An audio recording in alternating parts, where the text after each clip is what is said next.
Hello and welcome to the Real Radio Show on UCFM 87.8, coming to you live from the University of Canberra on Ngunnawal land. I'm James. And I'm Tia, and I'm very excited to be here. I was away last week. I was driving in my car to Berry, and I managed to tune in for a little bit, and so I felt very special tuning in, knowing what's going on in the studio. Well, since you were driving, I'll forgive you for not also texting in to the yeah, show. I considered it. I tried to send using like the Siri thing. It did not work. It was like, do you want to send a message to blah, blah? And I was like, what? I haven't spoken to them in years. I don't want to send a random contact a message. So I always tried. Find it funny when Siri reads out a text from someone else. Yeah. When you're driving in a car, and Siri does not have the humour chip built into it to get what is trying to be conveyed in the message. It really doesn't. It also, whenever there's an emoji, I don't know about you, but when mine reads out and there's an emoji, it's like smiling face emoji.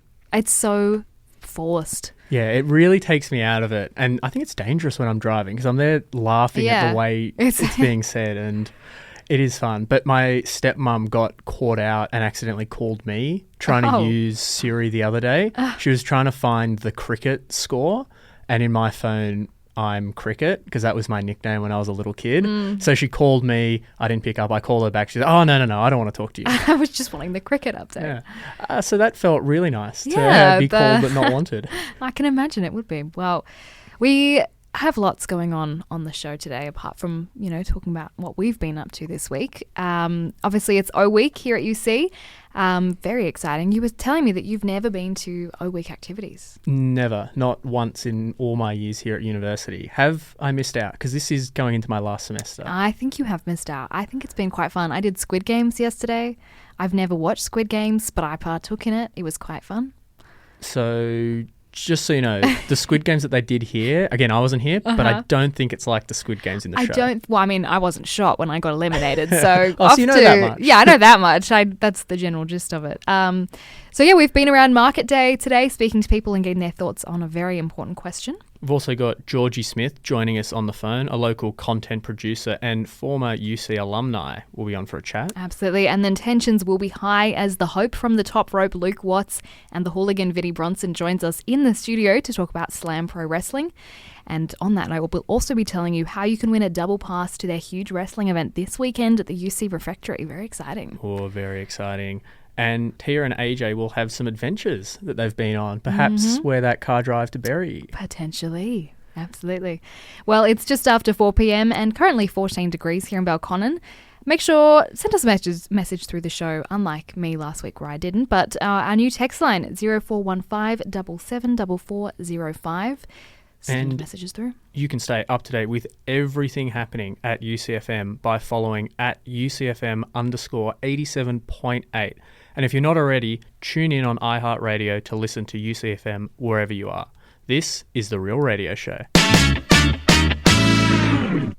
Let's start things off with our weekly icebreaker. I'm very excited to get you on for your first one, Tia. Very excited. Here it is. Does tomato sauce belong in the fridge or the cupboard? Well, we were having a little previous chat about this earlier. I think when I buy it from the shops, it lives in the pantry until I've opened it. And then once it's opened, it goes in the fridge. So I'm not I don't get home, unpack my groceries and put it straight in the fridge. That just feels wrong. Like it's taking up crucial fridge space. But once it's been opened, fridge it is. I can see that because it lives on a shelf in a supermarket. Yeah. It's not refrigerated to begin with. Can you imagine going to the shops and opening up the cold section to get out tomato sauce? That just feels wrong. But since we think that feels wrong, is it not wrong to store it in the fridge as well? This is the thing. I don't know. What do you think? Where do you put your tomato sauce? Well, growing up, tomato sauce for me was a pantry item. Even opened? Even opened tomato sauce was a pantry item. And that's what I lived with, and that's what I thought was normality. Since growing up and moving out of home and living with someone else, the tomato sauce has ended up in the fridge, and I'm not going to die on a hill about where it belongs and where it doesn't. But I do prefer room temperature tomato sauce to cold fridge tomato sauce, especially with a hot sausage or something. See, again, you're wrong here because hot sausage burns my mouth sausage. Cold tomato sauce does not burn my mouth. It balances out the temperature. If you've got your sausage too hot, that's a you problem. But it's just come straight from the barbecue at like Bunnings. I'm not standing around waiting for my sausage to cool down. I want to chow into it. So it all comes to balancing the heat and the cold. It's not a bacteria issue for you for storing it in the fridge? I haven't really given it that much thought. It's just what my family does. So I'm just sort of like, yeah, fair enough. Like, I'm not super concerned about it, I don't think. But it's like chocolate. Some people put chocolate in the fridge. Some people put it in the pantry. And I'm really not against either. But I don't know. On that chocolate one, chocolate lives in the fridge for me for months of December, January, February, because it just gets far too hot and it's in the pantry and it gets a bit melted and it's not as nice. That's fair. Well, we also have AJ here to provide thoughts and feelings on tomato sauce. It's me. I'm here. Thoughts and feelings on tomato sauce. I'm with you, James. It was in, my family does it in the pantry. If I were to move out anytime soon, in the fridge. And a lot of people had the same opinions as me. And actually today, me and Alison went around Market Day and had a little ask to the people of Market Day what they thought about it. Everyone, okay, what are your names? Penelope, Sophie. All right, Penelope and Sophie, we have a very important question to ask you here on Market Day. Where do you store your tomato sauce? In the fridge or in the pantry? In the pantry, obviously. Okay, I have a caveat. So in the pantry, but if I'm like going away with traveling with tomato sauce, it goes in the fridge.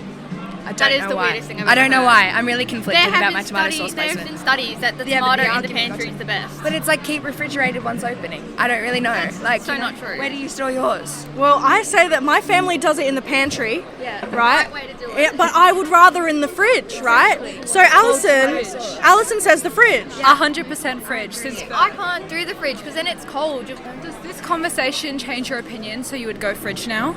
Well, I mean, I feel like I've been trying to be peer pressured into the pantry, to be honest.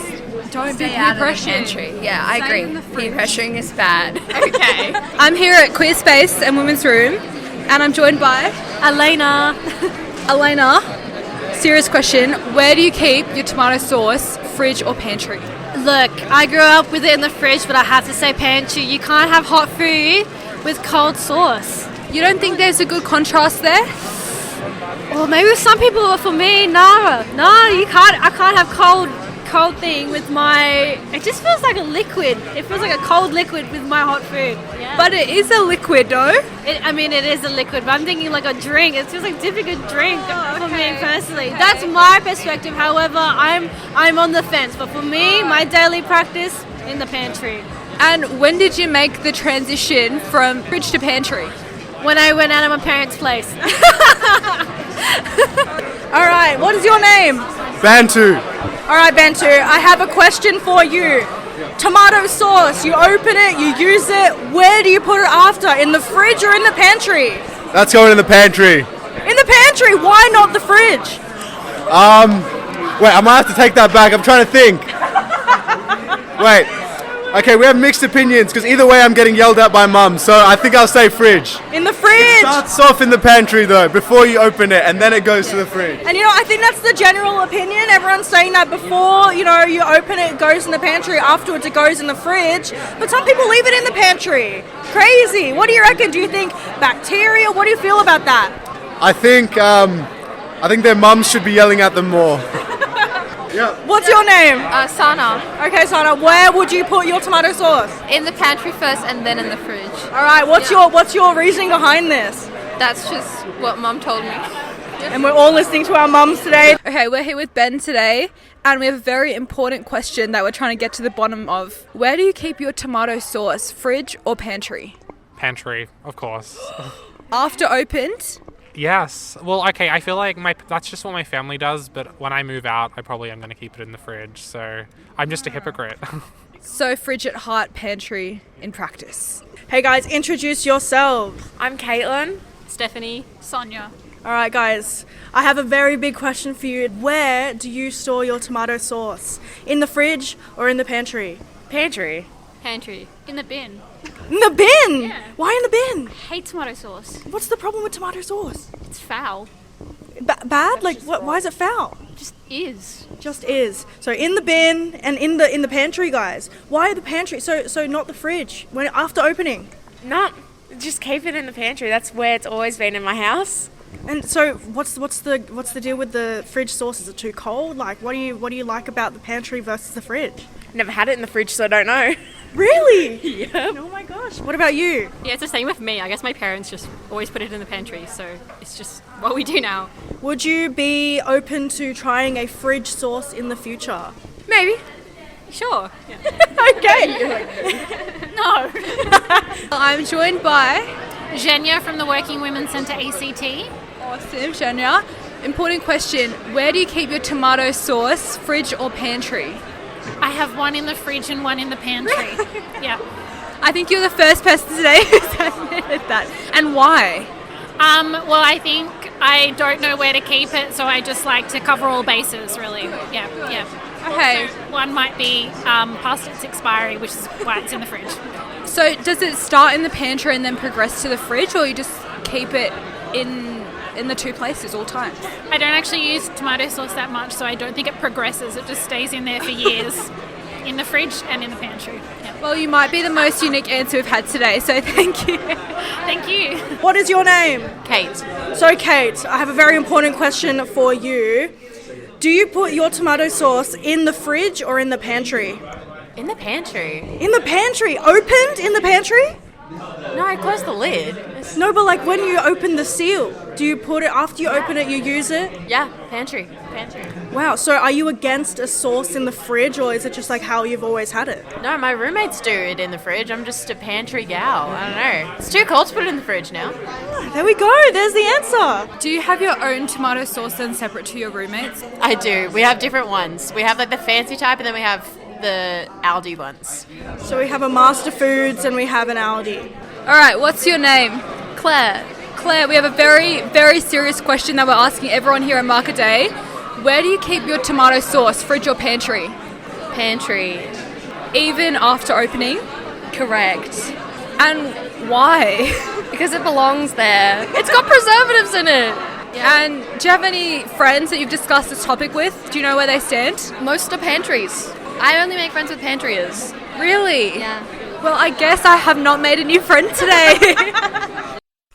Well, there we go. That was the tomato sauce debate. Guys, mixed Crazy opinions. answers. I think it shows that there is no clear winner of an answer. I feel like there's no, I don't know. We should have had a counter. We should have tallied. James said in the break, we should have had a counter for how many people said fridge versus pantry. But on the polls in our story, check it out. UCFM_87.8. We did a poll on there. So vote. Which one is correct? We need to know. The people need answers. The people need answers. People need to speak. Exactly. And you know what? Me and Alison were having such a good day out at Market Day. We also tried some dumplings, which were pretty free. AJ and I, Alison, just got free dumplings at Market Day. We have apparently a fish and chips one, which is new to me. No idea. Fish and chips. I don't know what else there. There's a prawn. We've got a prawn one and something that's green. A mystery dumpling. Now we got the 2 fried ones, and the fish and chips one, surprisingly, is in a steamed wrapper. I'm really bewildered by this. Apparently it has potato in it and a mystery fish, so we'll find out. All right, let's have a little picky tea, guys. It tastes like a veggie spring roll mixed with a rice paper roll. Yeah, I think this is a veggie one. Yeah. Delicious. Got a bit of carrot in there. Onion, if you will. I love saying onion.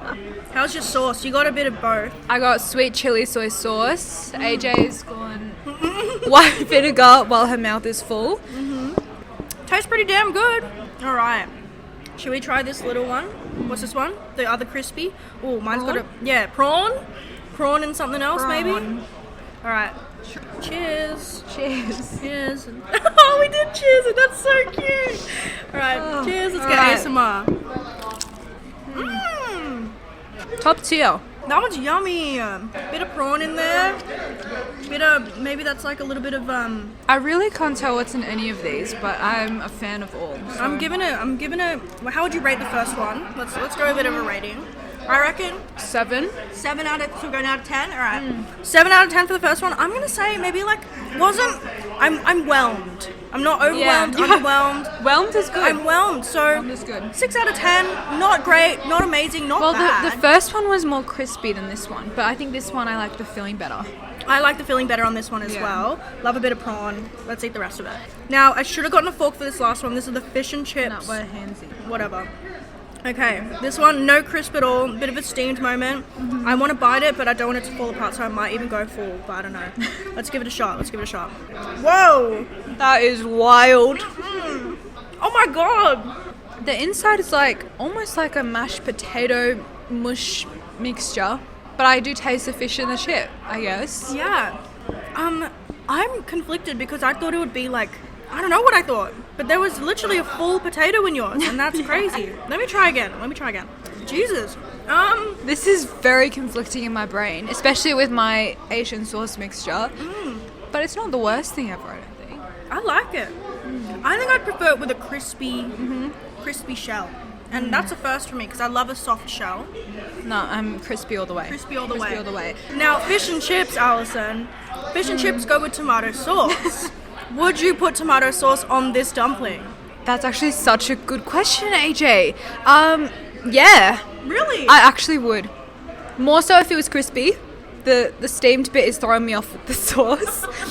But I could see it going. I've gone for sweet chili, and that's like a leap and a jump away from tomato sauce, so... Well, there you go. I personally would not. I went for my vinegar and black But vinegar belongs on fish and chips normally, right? Yeah. Guys, we're cracking the code. Give it a try, guys. Give it a try. There we go.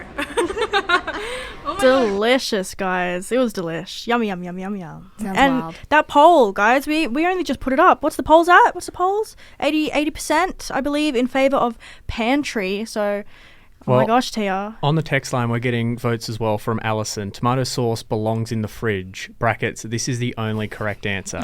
Sounds like Alison. 80% of people would disagree. Sounds like they're wrong. Our first guest of the day is someone who is quite hard to track down with everything she's got going on, so we're very lucky that she's here with us today. Canberra-born Georgie Smith is a content producer by day, a professional hip-hop dancer by night, and a makeup artist on the weekends. She's also a recently graduated UC student, so for anyone close to graduating, be ready to hear some advice. Georgie is also a matcha lover, so if you're listening with a matcha in hand right now, just know that Georgie would be proud. Welcome to the show, Georgie. Hi. So we're getting right into it. What is it like having so many different jobs going at one time? Oh my gosh, it's very complex and it is hard, but I honestly love the motivation of doing a million things at once. And people might say that that is like a recipe for burnout, but at the moment I'm still thriving, and I just love being consistent and busy. Mm-hmm, absolutely. And I suppose on that note of being busy, how do you balance these different workloads? Oh my gosh, I was thinking about this just before, because I figured you were going to ask this. I think for me, I really do thrive off being busy, but also I balance it in a way because I sort of allow myself to do things that I enjoy. So I love dancing, I love content producing, I love where I work. And so, yes, it's a lot of things, but it's all things that are creative and fun and feel like my cup. I think if I was doing a million things and there were things that I didn't like doing, then I would be like very, very sad. But I literally love everything, so it makes it more fun to do. Mm. And what did you study at UC, Georgie, that led you down this path? Yeah, so I studied a Bachelor of Communications and Media in marketing, and I did an internship at the place that I work at now, which was more journalism, and I wasn't really sure if I had picked the right thing at first, but I really, really loved working in social media, and the business that I work for is very, very social media versed, and I think growing up in this age, even like with dancing and with makeup, it's always been like I watched a lot of YouTube videos growing up, and then once it wasn't YouTube, it was TikTok. And I just love adapting to all the different things and being within the creative space. And just, I think it's so cool how the internet allows you to market yourself as a creator, but also you can literally see anybody around the globe and be friends with them through an online space. I think that's really, really cool.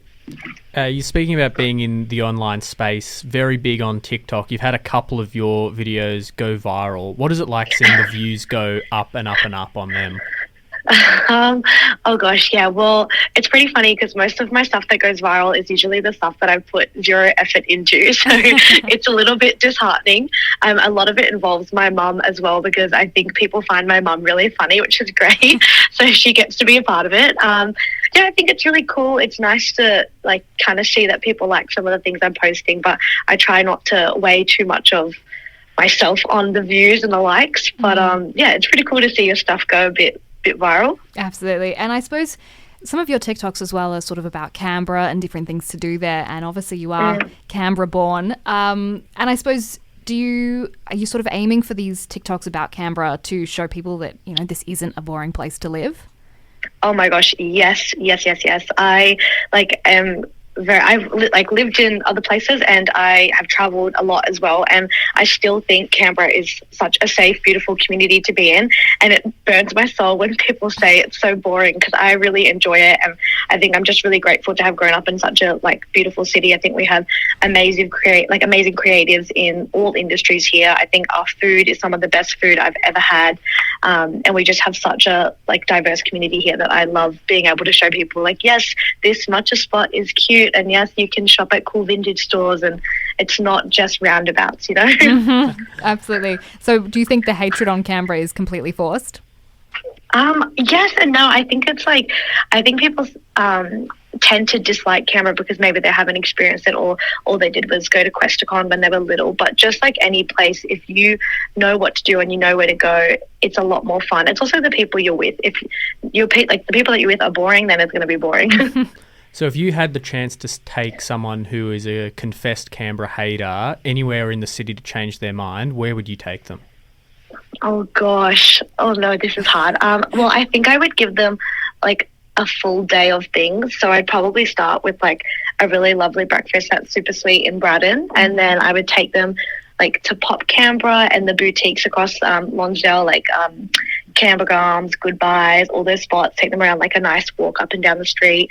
I have to think of other places that aren't just shopping. Probably to to the gallery. I'd also take them on a nice walk in some of the ridges and forests we have here. I think there's lots of kangaroos and lots of cool things to see. And then I would take them to a really beautiful dinner at Lunetta on Red Hill because I think that's such a nice way to see Canberra. Absolutely. And speaking of Super Sweet and Braddon, I know that they are quite well known for their matchas, which you are also known for your matchas. That's how I got into it, by way of you. So I suppose what's your go-to matcha spot recommendation? Oh, definitely Super Sweet, particularly their rose matcha is one of my favourites. I love Good Neighbours matchas, the coconut cloud. Roses also has really nice, a whole different menu of matchas that are great. I love Fika in Woden, and a new one that's actually a pop-up matcha that I really, really like is Teddy's Matcha, and I saw them at an event recently and they had a brown sugar one and that was really, really good.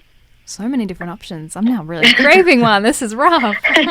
I'll stick on recommendations from you, Georgie, but come back to the University of Canberra. You studied here, got your degree here. Do you have any tips that are more than just the go to the classes, get your assignments in on time to help people get through their degrees? What's your unhinged advice?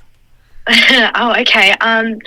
It might be a little bit brutal, but stop talking about doing it. Just do it. Do something about it. If there's an assignment that you really don't want to do, stop talking about it. Just go and do it.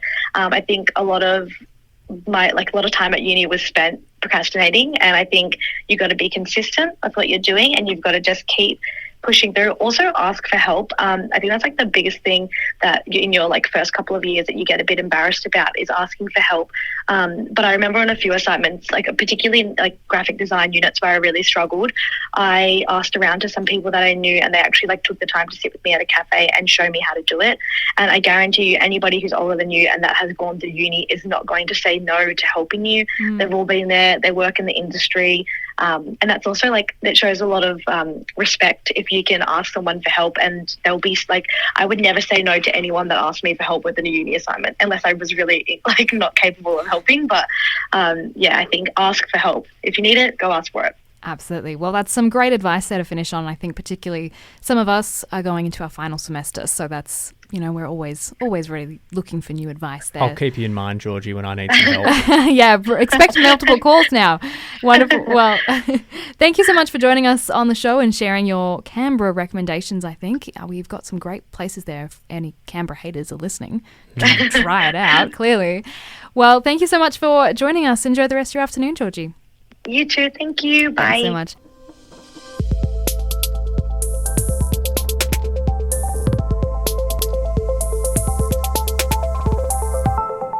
Good afternoon from the Alruz newsroom. I'm AJ Benedictos. A man has died and another has been airlifted to Canberra Hospital after a car crashed into a tree yesterday morning. Emergency services were called to Mount Dara west of Merimbula at about 10:30 on Monday following reports of a single vehicle collision. A New South Wales police spokesperson said that emergency services found the vehicle had left the roadway into an embankment and struck a tree, with the front seat passenger unfortunately dying at the scene.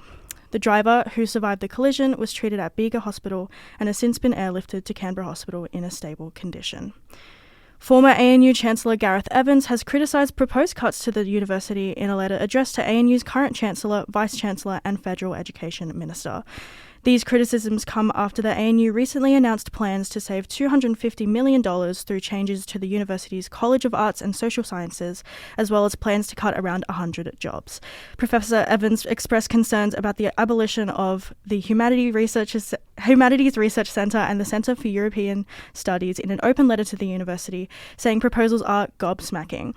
Students at the Australian National University have also responded in opposition to the proposed cuts, with ANU staff, students and supporters storming the campus in protest last week, as well as the ANU Student Association hosting a rally against the cuts earlier this year. An ANU spokesperson said the university welcomes a diversity of views and encourages constructive feedback, including areas and ideas to help meet the university's financial sustainability.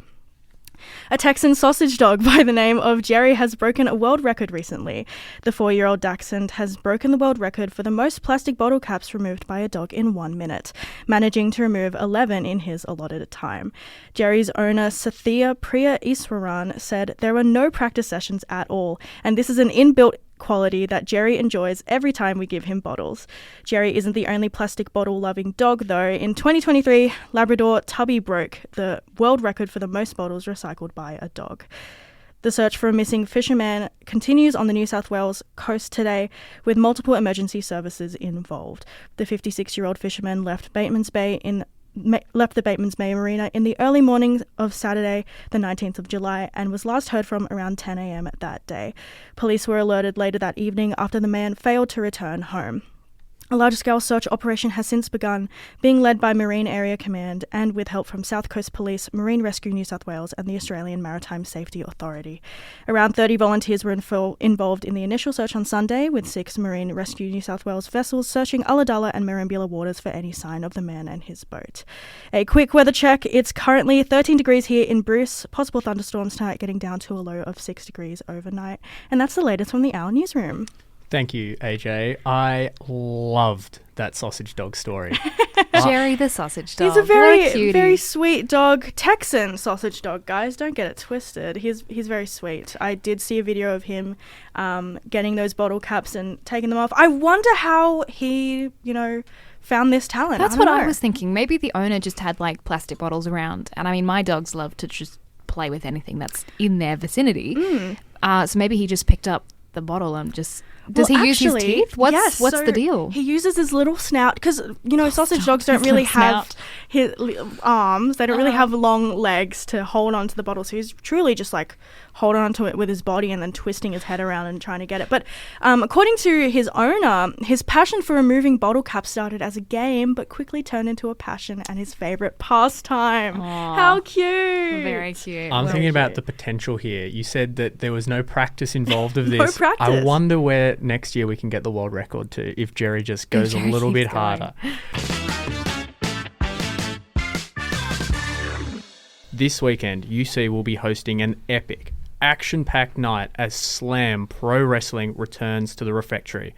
Do you know much about wrestling, Taya? I know so little. I was speaking to Barrett, who's sort of our resident wrestling expert. He was giving me a rundown and it sounded very thrilling, I would say. Very thrilling indeed. Well, if you don't know a lot, you're about to learn, and stay tuned with us for your chance to win tickets to see Slam Pro Wrestling this weekend. And to talk more, we're joined in the studio by the Hope from the Top Rope, Luke Watts, and the Hooligan, Vinnie Bronson. Thanks for joining us, boys. Happy to be here. Thanks, guys. That's all right, yeah. So just tell us a little bit about Slam Pro Wrestling. Slam Pro Wrestling League is the 21st century pinnacle of entertainment, sport, and conflict. The Slam Pro Wrestling League, each and every night, the best competitors from around the world, they fight to be number one, and that's to hold the big championship over their shoulder and around their waist. So, when Slam comes to your town, you can be sure to expect the best of the best, including the Hope from the Top Rope, Luke Watts, speaking now. We've got Vinnie Bronson here in studio. You're going to see us all fighting to climb those Slam Power rankings this Saturday at the UC Refectory. So, Luke, this weekend you're taking on King Vance. Does he pose a threat to you at all?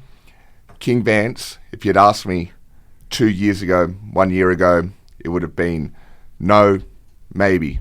Now I can say, with humility, it's an absolute yes. I've seen him lift 140 kilogram monsters by the arm over, drop them flat on their head and get that victory. Now, King Vance, he might have all the pomp and circumstance. He thinks he's the monarch of the mat. He thinks he's the ruler of the ropes. Well, guess what? The Hope from the Top Rope isn't here to play around with costumes. He's here to collect wins and collect championships. So when I get to that top rope and I deliver that 270 degrees of knees to King Vance, it's all going to be over. So given that, the pomp and circumstance, yes, he's a threat, but he's actually going to have to land that tiger bomb on me to put me away because I play for keeps. If I can interject there just before you jump on to the next question, please, as an objective observer of this one, Luke, I can see it in you, bruv. I can see it in you. You ain't what you used to be. 2 steel cage matches in 2 years has taken something from you, right? I know your knees are busted. I know your back's broken. I know your neck is soldered on barely thanks to Dan Archer. So I think the fact that you've got 270 degrees of knees, you ain't even going to get to the top rope against King Vance. He's a young, hungry menace of a man, and I think he's going to take your head off on Saturday. But that's just me as a third-party objective. Vinnie Bronson, I know you can't be objective here. We've had our battles before. We've had our disagreements. We are never going to get on. And yeah, you know what? There's some merit to what you're saying. 21 years of up and down the East Coast, over to Japan, over to Canada, breaking my body night in and night out to prove that I am the best pro wrestler that I can be. And I proved that when I became Slam champion by winning the first ever Canberra steel cage match. And you're trying to tell me that that doesn't take a toll? Of course it does. My back isn't what it was. And there are a bunch of young lions that would love to make a name of being the one to take the Hope from the Top Rope out for good. King Vance is no doubt one of them. But as he's got to know, and as you know, Vinny, it's not as easy as it looks. I've still got a lot of resilience left. There's still more in the chamber. And if you think King Vance or you or anyone is going to be the one to take old Yellow out, think again, because before you know it, the title will be coming back home with the Hope. Well, the Hope from the Top Rope, undefeated in singles competition at the UC Refectory. A lot on. Are we going to see it again? The momentum's been strong. Ever since Slam made the UC Refectory their home, I've had the crowd by my side, 700, seat to seat, rafter to rafter, cheering me on because they believe in the Hope. And the Hope believes in them. So whether it was Aaron Jake, Rocky Monero, it doesn't matter. Now, King Vance. Yeah, King Vance, he has the youth, the experience, and he has something to prove. But you don't prove it on my watch. The momentum will continue. The streak will continue until I get my revenge on Dan Archer and get that Slam Championship back where it belongs, and that is around my waist. On the other hand, I do hate to bring this up, but the championship at the AIS, you lost that one, unfortunately, and you're slowly working your way back up the Slam Pro Wrestling League power rankings. Are you fueled with a need for revenge? It's one of these things where when I won the Slam Championship, I didn't know that I would need it as bad as I did. And then when it was gone, it's like something was taken from me. I'll be honest, part of my identity was taken from me. There is a hunger that no amount of kudos, no amount of flowers given to me, no amount of cheers from the audience, no amount of letters from the fans saying what an inspiration I am can make up for. There's a hunger that my home life cannot provide for, there is 4.5 kilograms of gold missing around my waist, and I will stop at nothing and direct every effort possible to reclaiming it. And I hope Dan Archer wins. I hope he beats Tommy Knight, because it's personal. It's not enough for me to take the title back. I need to take it from Dan Archer. Going over to the Hooligan, Vinnie Bronson, how are you preparing for your upcoming match against Braxton? Yeah, well, it's no lie that Benjamin Braxton is a man of great repute. I actually took a trip up to Newcastle, up to his home territory a couple of weeks ago as a bit of a scout. And the man can move, right? If you've ever seen anything on YouTube, you've ever seen anything on the highlights of him on socials, the man is, you could argue he's taller than me, he's wider than me, he's bigger than me, therefore you could make some light argument that he'd be stronger than me. He sure as heck is quicker than me, he flips a lot more than me. So on the paper, on the face of it, you might think Ben Braxton's got it over me, but I can tell you this much for free. He ain't got a skull as hard as I do. I've got the hardest head in Australian professional wrestling, right? And I'm going to make use of it on Saturday night. So he might be flipping all over around, but once I catch him, he's down. And the other thing I can tell you, the man's not even got a full set of gear. He's got half a leg missing. He's an embarrassment to his mother. His dad hangs his head in shame. So I'm going to make sure that he leaves with some respect by ripping the other leg off and evening things out. For sure. And switching gears a little bit, what has Robbie Thorpe added to Bronson United? To who, sorry? Bronson United. Sorry Thank about you very that. much. Sorry. Yeah, so you should be sorry, right? I've come in here as a guest. To be disrespected like that, that's disgraceful. I'll be having words with your management, I think. But Robbie Thorpe, I mean, the first thing that Robbie Thorpe does is he has to duck when he steps through a doorway. The man is a bloody giant. He's about 6'5". He's about, what'd you say, maybe 5 foot wide.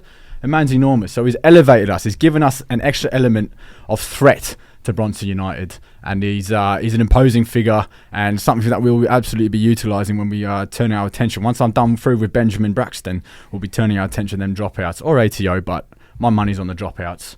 And we've had taken them slag tag team championships. Yeah, your faction is in line for a tag team championship. What do you put the success down to? Is it all you, or is it a team effort?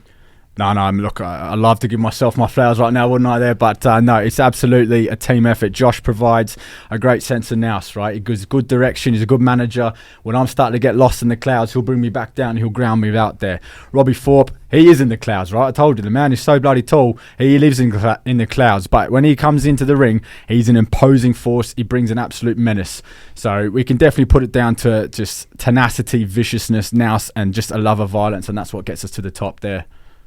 That's what we love to hear. And I want to step off what you two are doing in the ring and go a broader outside view with the wrestling school that Slam Pro has got starting up now. What's that all about?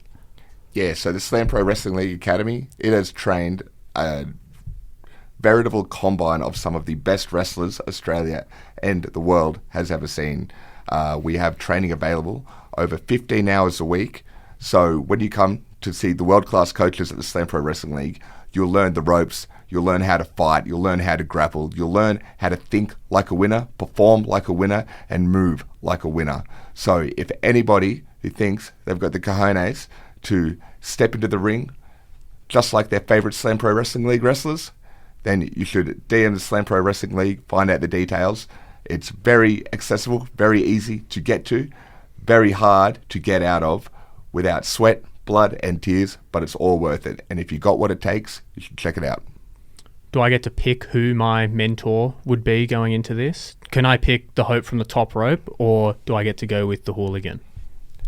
Mate, you get what you get. See, I still train at the Slam Pro Wrestling Academy. I know Vinnie trains at the Slam Pro Wrestling Academy because we need to keep our skills sharp. As much as I don't like this man, I need to stay on my toes because I know the top rate training that the Hooligan gets, that the Hope gets, and what the whole Slam community, what all the world-class trainers provide. And there's always a new strategy, a new pocket, a new hold, a new technique. So if you don't stay on top of your game, you don't make it 21 years like I have.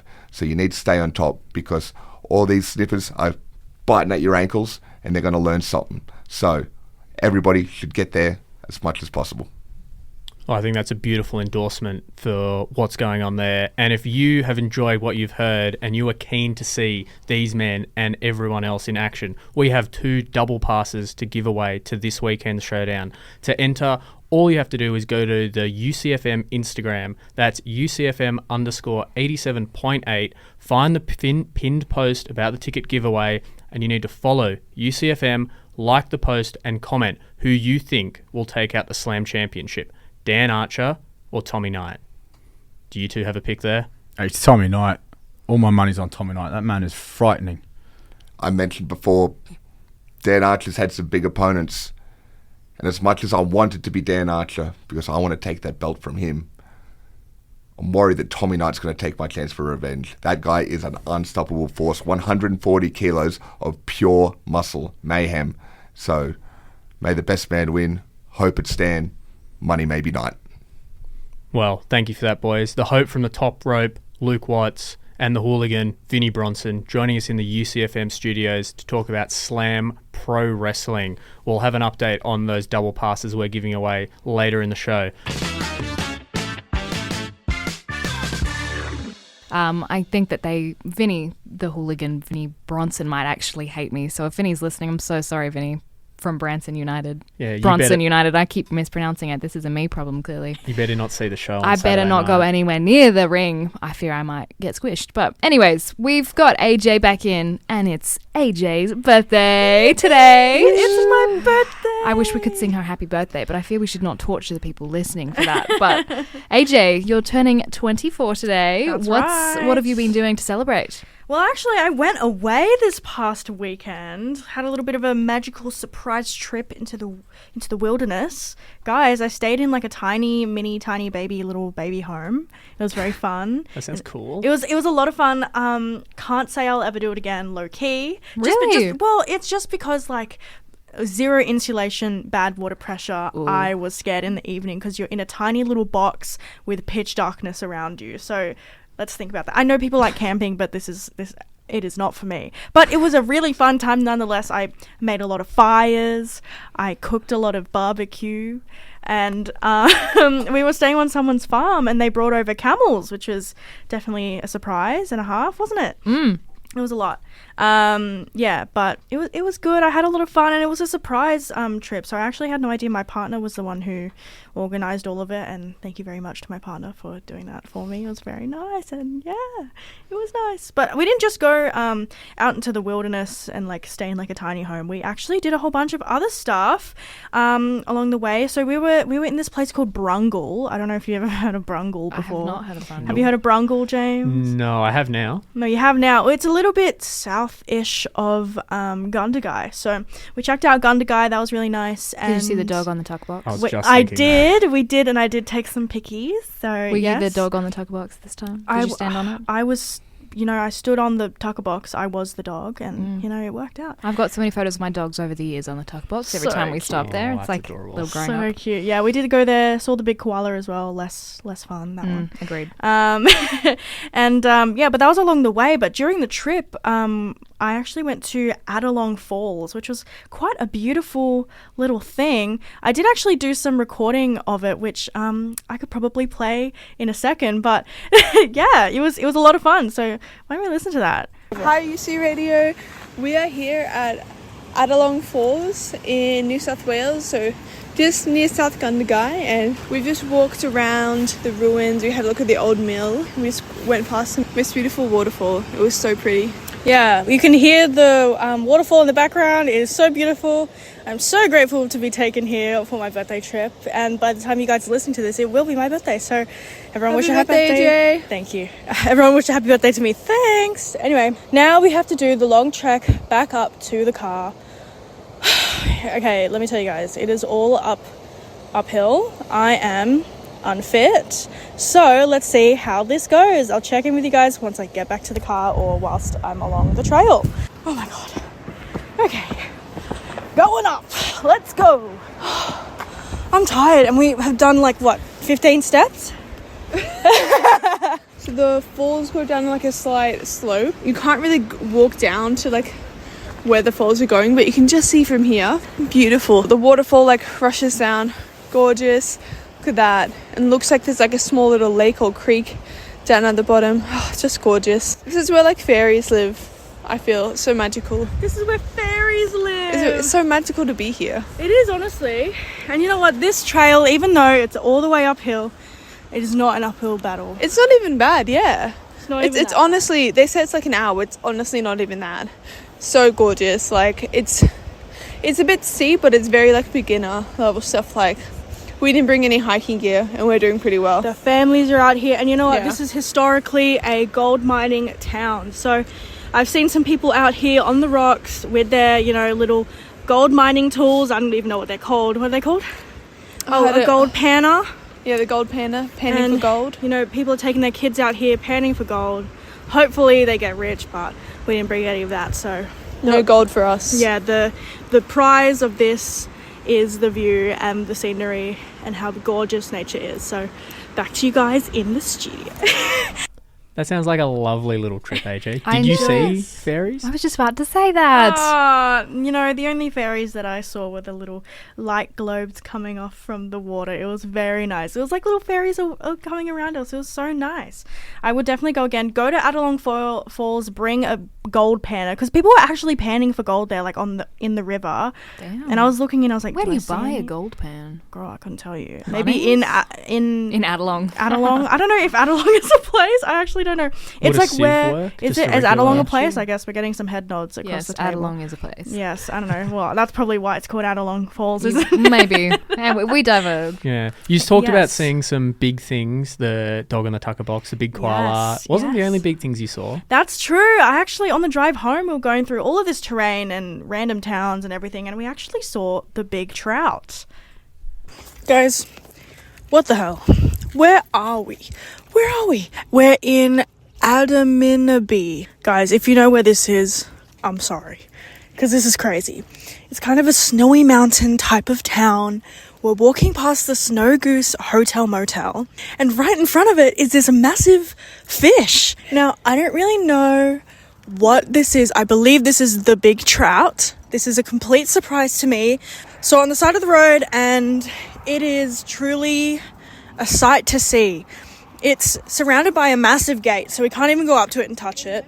So this is, in fact, the big trout. I can tick this off of my list of big things, which is pretty great. Andy Lomnici is the guy who created this big trout, and he did sadly pass away, so this is in memory of him, but this is very crazy, this massive trout. I don't really know what the inspiration was. Maybe this town is a fishing town. I don't know if trout were a big thing here.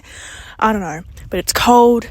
We're getting in the car. It's really cold. It is really cold. And we're going home. Thank you so much, Adam. I don't know. I'll let you guys know on the station how it's pronounced. Bye, guys. What a great pronunciation there by AJ. I think I'm not going to make you say it again. Guys. Great pronunciation. Well, I quite enjoy the big trout. It's quite pretty. I think it got a recent painting, like a repaint. Really? I think. It looks pretty fresh. Look pretty fresh. Yeah, well, freshly painted, some might say.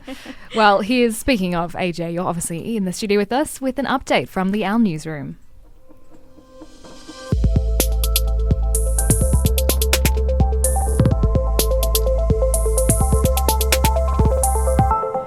Good evening from the Owl newsroom. I'm AJ Benedictos.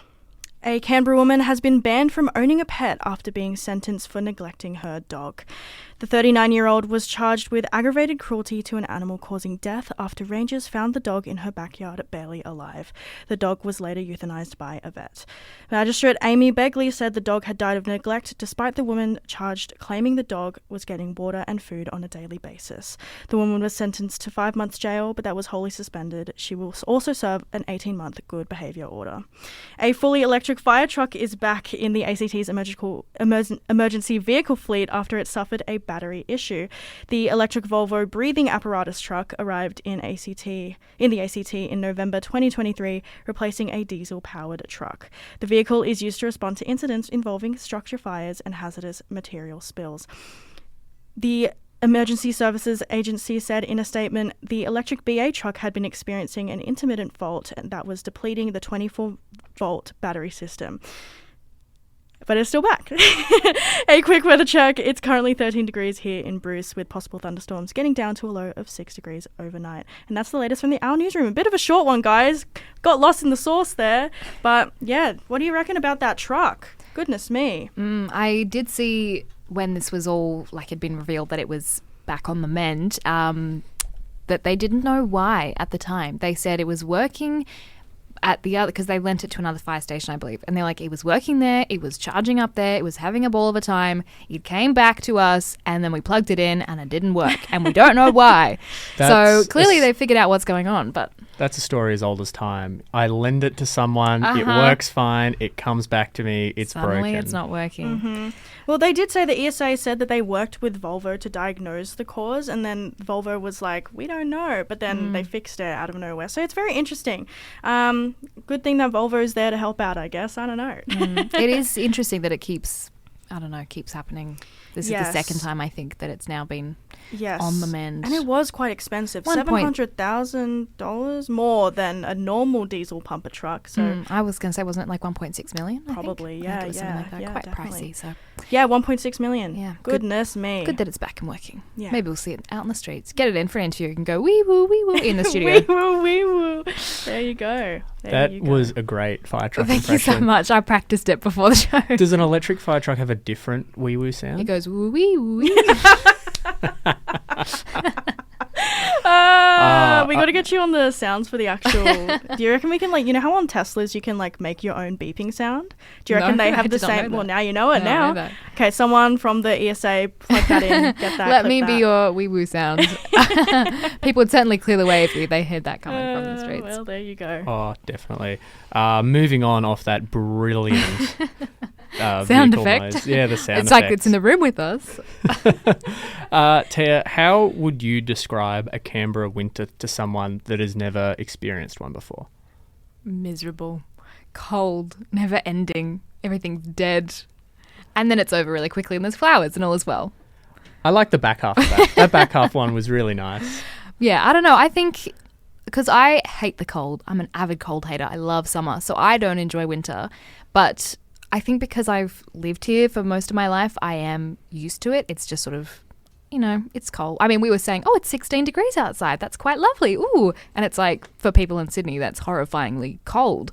So I think, if I was describing it to someone, I'd say it's just chilly, constantly chilly. Well, for people in Sydney, it's a little bit cold. But then think about people coming from Queensland, people coming from Western Australia, people coming from even further. I love the Canberra winter. I don't love the cold, but I think it's because that's when I'm playing sport. Yeah, okay. So it gives you something to look forward to. Yeah, because it's when the soccer season's on. It's when all the footy codes are in their real swing of things. And even though I've lived in Canberra my whole life, I'm still not used to going out and seeing my breath as I'm running around trying to get warm. It's so startling every time I'm out and I'm like, whoa, like I can see my breath, as if I'm surprised by this. It's not new at all, but at least you've got something fun to look forward to in winter. Oh, yes. And Canberra does have something fun to look forward to in winter. Now moved to the second week of the school holidays, the Kanga Cup, the largest youth football tournament in the Southern Hemisphere. It saw teams travel to Canberra from all over Australia and the globe to play football and experience Canberra's winter. Last week, 324 junior football teams converged on Canberra for the 33rd edition of the largest youth football tournament in the Southern Hemisphere, the Kanga Cup. While teams from Canberra and the surrounding New South Wales area made up the bulk of the competition, there were some that came from more than an afternoon's drive away.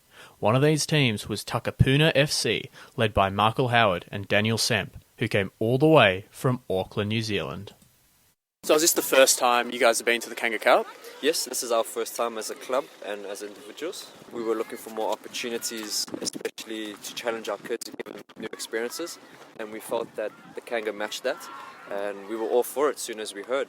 So far it's been amazing. Yeah, it's been great. Yeah, we've been looking for international opportunity for these boys. So this is our club's first international tour for any age group. Oh, wow. So it's a massive step for our club and where we want to head. We've spent a lot of time developing our youth space and junior space over the last 3 years. So this is kind of like the icing on the cake for us, and get to celebrate and come here and enjoy it, not only the football but actually being in the new environment and seeing how we can compete internationally. Not just in your pool, but throughout the whole competition. You guys are one of the only international teams coming over. What's the biggest challenge there for you for the tournament?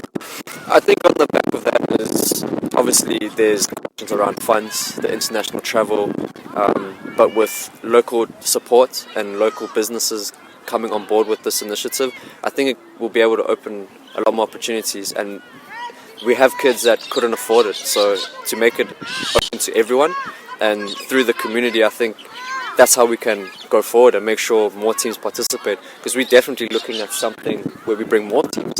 And with international, there's challenges, there's logistics, there's funds, there's everything. But we're very lucky that our club has very good roots, because logistically it can be a nightmare. But with the right support and with the right people involved, I think what we've experienced is a seamless transition from traveling to digs to everything. While Takapuna FC faced challenges getting their players over to Australia, they weren't the only team that travelled internationally. All the way from the Philippines came Buglas Filipinas, with assistant coach Elmer Badea, who had a different idea of what is challenging about football in Canberra. The coldness of Australia. That's the main problem with us, because they came yesterday on the 38 degrees and come here for this weather. So hopefully they can adjust us earlier so that they can play well. Yeah. Do you think it'll affect the football that you can play? Well, maybe it will affect 10%, but because of the support of the family here in Canberra, hopefully they can forget the coldness. But the coldness of Canberra, which saw temperatures drop to -5 last week, wasn't going to stop Buglas head coach Jeffrey Lumugdang following through with the team's dream of competing at the Kanga Cup. Kanga Cup is one of our dreams, since it's going to be a challenge. It's winter, and never did we have a winter experience. So it's the first time for the team and the organization to compete away game, very away. Very away. It's a new world. And it wasn't just a new world for the international teams, with Fremantle City FC's coach Elise Correa admitting the cold was also a shock to them. What have been the biggest challenges coming over from Western Australia? The weather, probably. It's been, a bit cold, so the girls are a bit adjusting to that. Also, I think the goal size is a bit different, so that was new for us. Your goals are shorter, so that was an adjustment. And, just a quicker pace of... Gameplay's a lot quicker than we're used to in WA. But if you thought the coaches might be projecting their feelings onto the kids, the honest words of 9-year-old Maxine Season will put that to rest. And what do you think of the Canberra cold? It's so cold. And while every team came to Canberra to win, they know that the tournament is about so much more for their players. Our boys go into every game wanting to win, but we know that this is part of their development path. And you can't win every single game you play. Obviously, that's our ambition. We want to win, but it's also how we show up in times of adversity and how we react to things not going your way. Number one, it's to new experience, new culture, new climate, environment, and what they learn from here, they can bring it back there, and probably they can encourage the small ones. Definitely for us, I think it's just experience. Like I said, it's our first time, so it's really good that the girls get to challenge themselves and compete against different teams. In WA, our comp is kind of really small, so here at least, we're playing really different styles and adjusting to that, so it's good that they get to learn. That was me out at the Kanga Cup. Had a fantastic week going around speaking to all these teams who were braving the cold. They all had the long sleeve shirts, several layers. Yeah, several layers under the skin tights, under the shorts and the socks, and doing their best to stay warm in between games. Wow. Well, we do also have to mention the tomato sauce debate that we had earlier at the show. We have an update on our Instagram poll, which I'm devastated about. Listeners, what are you doing? 36% fridge, 64% pantry. Terribly wrong. And that's not the only place that you can send in your thoughts on this hot debate we've got going. 0415 774405 to tell us where tomato sauce belongs, in the pantry or in the fridge. It's fridge. Well, I don't know about you, but all this talk about tomato sauce and sausages has me feeling a little bit hungry. I could really go for a good, freshly baked cinnamon donut.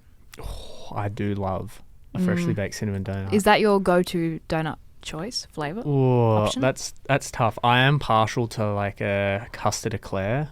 Ooh, fancy. Okay. I like a bit of cream, bit of custard, something like that in my donut, or just a classic Krispy cream glazed. Yeah, I do like the glaze and the cinnamon. They're like my two favourites. Well, last week, as I mentioned, I was away in Berry for a couple of days with my friend, and I found this donut van, the Berry Donut Van, which was quite renowned, quite famous. Lots of people raving about it online. So I thought, well, naturally, I have to sample it. And let me tell you, if I could transport anywhere right now, it would be the donut van to pick up a fresh batch of donuts.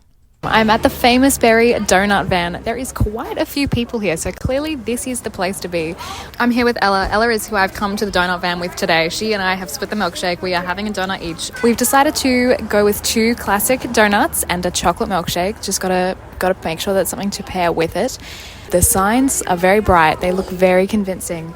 I'm feeling pretty good about what's to come. We are waiting for our number. We are number 41. Let's see what happens. Our milkshake has arrived. It is quite large. I'm very excited. I'm going to give it a sip. Let's see what happens. Has a very good milkshake. It is very thick.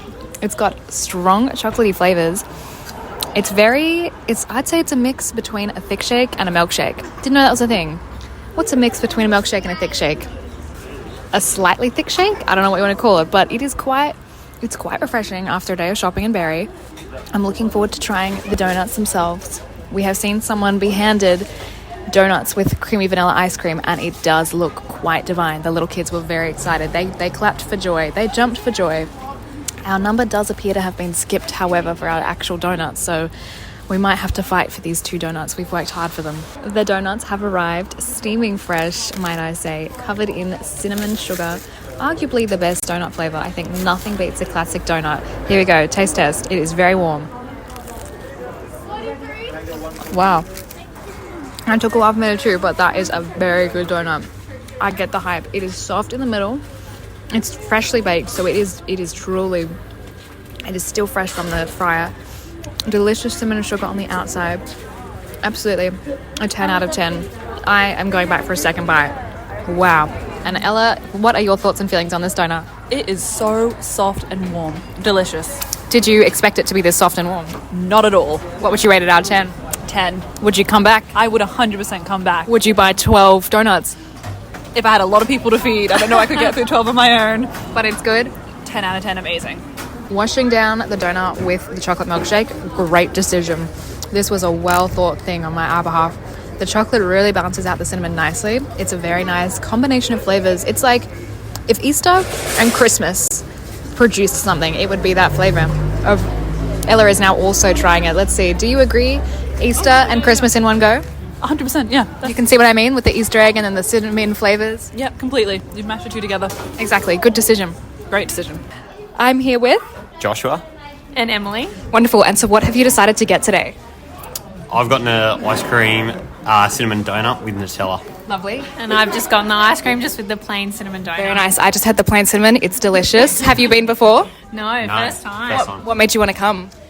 We saw it online actually, and then as we're walking down the street, we're like, we've got to go. Yeah. And are you Berry locals? No. From Newcastle. Oh, very nice. What's brought you to Berry? Not the Berry van? Not the very green. We came down for an anniversary. Oh, very nice. Well, I hope that it goes very well. I might have to come check back in when you've had your donuts, but I hope you enjoy. Thanks so much.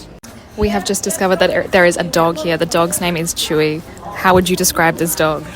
Oh my gosh, it is a medium oodle type dog, a caramel brown colour, adorable. Adorable. Very excited to be here. Chewy is trying to meet the other dog, but the other dog is not that interested. I don't know if Chewy's going to have a little sweet treat too.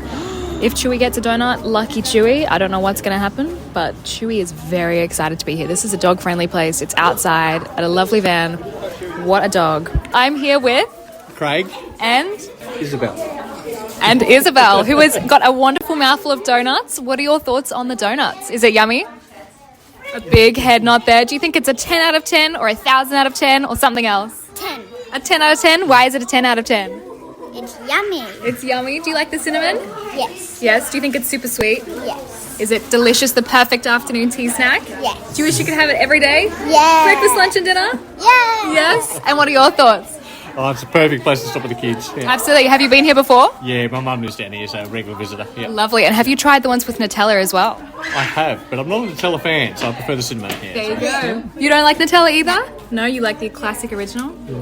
Yes, absolutely. So would you recommend this place to many people? 100%. Absolutely. You'd say it's a 10 out of 10? 10 out of 10. Yep, lovely. Well, thank you so much. Enjoy your donuts. 1 million out of 1,000 million. That's a lot, isn't That's a lot.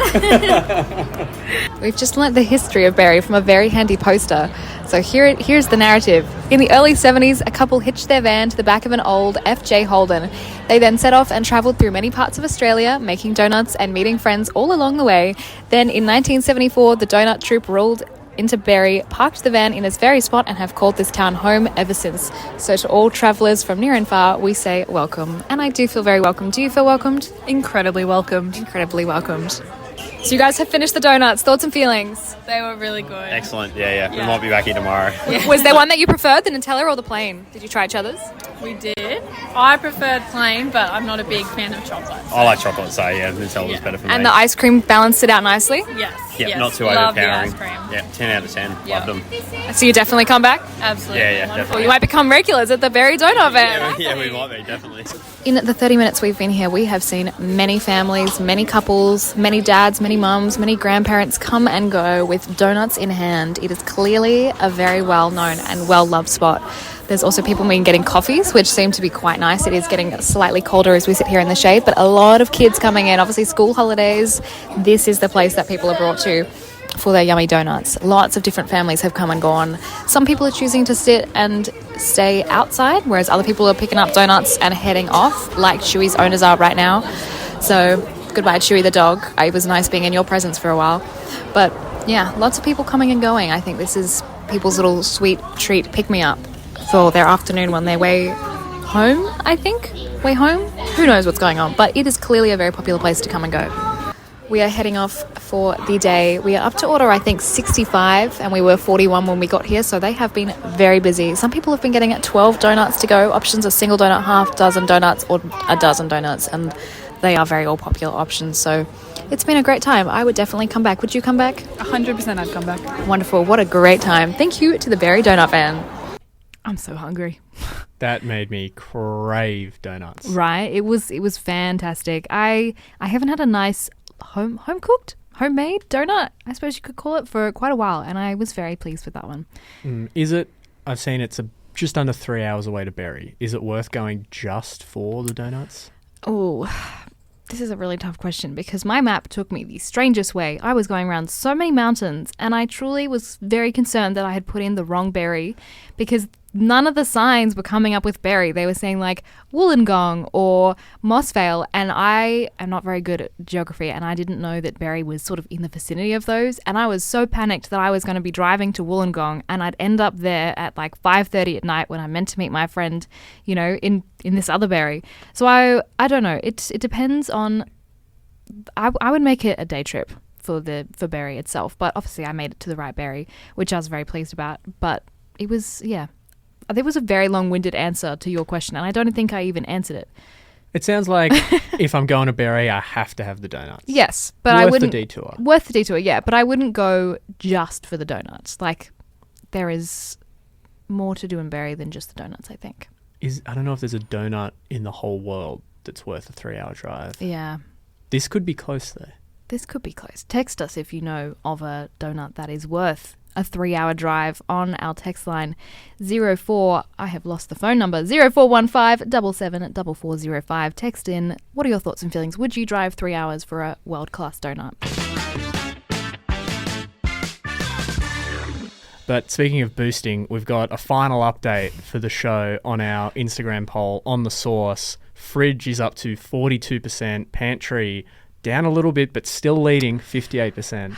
Well, at least it wasn't a devastating loss for the fridge owners. Well, we're still going. It's only been up for an hour and a bit. It'll be up for 24 hours on our socials at UCFM_87.8. And while you're there, voting in this raging debate we've got, why not try and win yourself 2 double passes we're giving away to this weekend's Slam Pro Wrestling Showdown?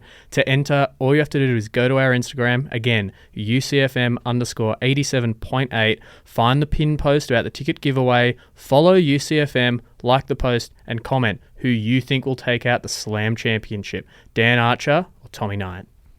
I really don't want to comment on this because I feel like they're going to hate me even more than they already do. Well, let's move off that then and get to the part where we thank everyone. Yes, exactly. Well, that is all that we have time for this week. Thanks for tuning in. Like you said, thanks also to our guests, Georgie Smith and Luke Watts and Vinnie Bronson from Slam Pro Wrestling. Lots of great conversations there, great advice, great action happening in the capital. Yeah, and thank you to you and to AJ for going out and trying some stuff. Oh, gladly. I go back to that very donut van. Yeah, I think I'll put it onto my list to go to. And again, a reminder of our socials at UCFM_87.8. Enter our ticket giveaway for Slam Pro Wrestling this Saturday at the UC Refectory. We'll be back again next Tuesday. You can find past episodes of this show and all other UCFM shows on our website, ucfm.com.au. This is The Real Radio Show. Thanks for listening.